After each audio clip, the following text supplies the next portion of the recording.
Hi, my name is Ernie, and I am a mother of 3 black African American boys.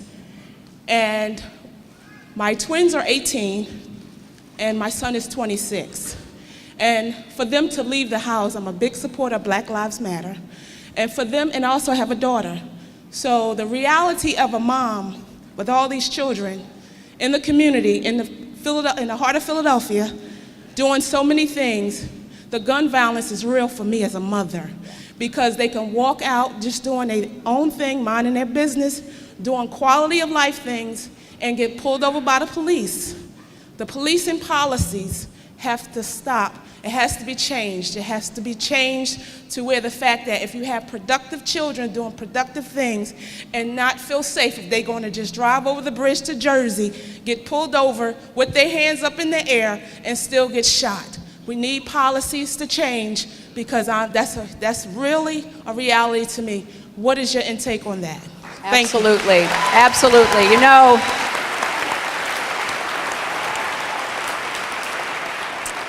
that is the reality. That is the reality. What she is talking about is what black parents live with every day. I was in Charlotte on Sunday, and I was speaking at a church, and I said, look, I have these 2 absolutely wonderful grandchildren. I will never have to sit them down and tell them to be afraid, to be careful. I will expect them, as she expects her kids, to be law-abiding, but that doesn't always work. And therefore, we've got to do 3 things. Number 1, those of us who aren't in her position need to empathize and understand what it's like when her sons walk out the door to go see their friends or go to school.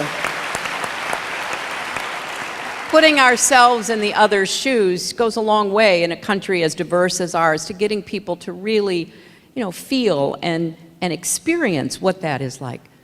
Secondly, we've got to do more to reform the criminal justice system. There are so many good, honorable police officers.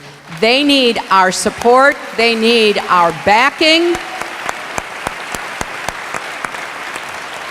And at the same time, we have to help them get the kind of training and standards that they're looking for to really make it more possible to have every police officer know how to de-escalate situations.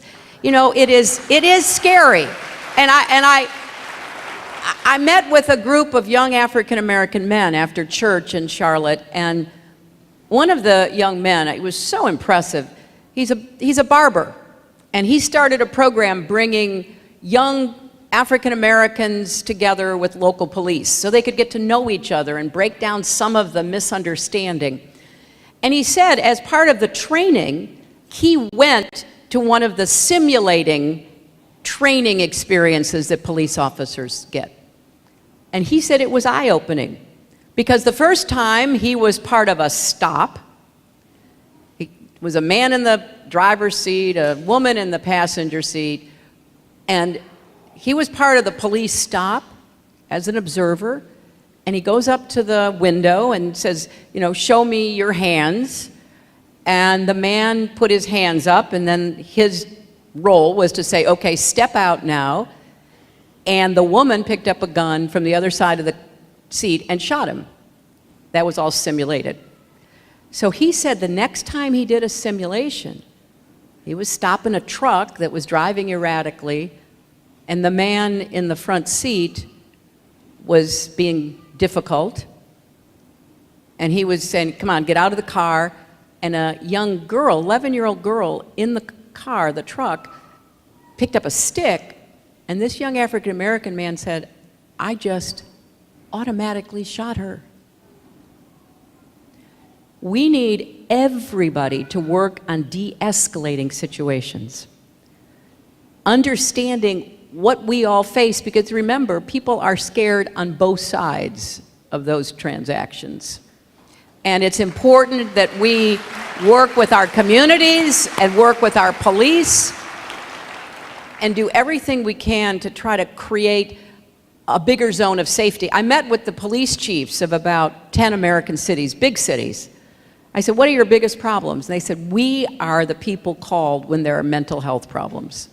Not mental health experts, call the police, usually by a member of the family, saying, you know, he's off his meds, he's acting crazy, he's threatening us.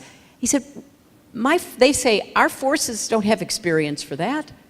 So there's a lot we've got to do, starting with empathy and understanding and putting ourselves in somebody's shoes, criminal justice reform, better training, better standards, dealing with implicit bias, all of those challenges.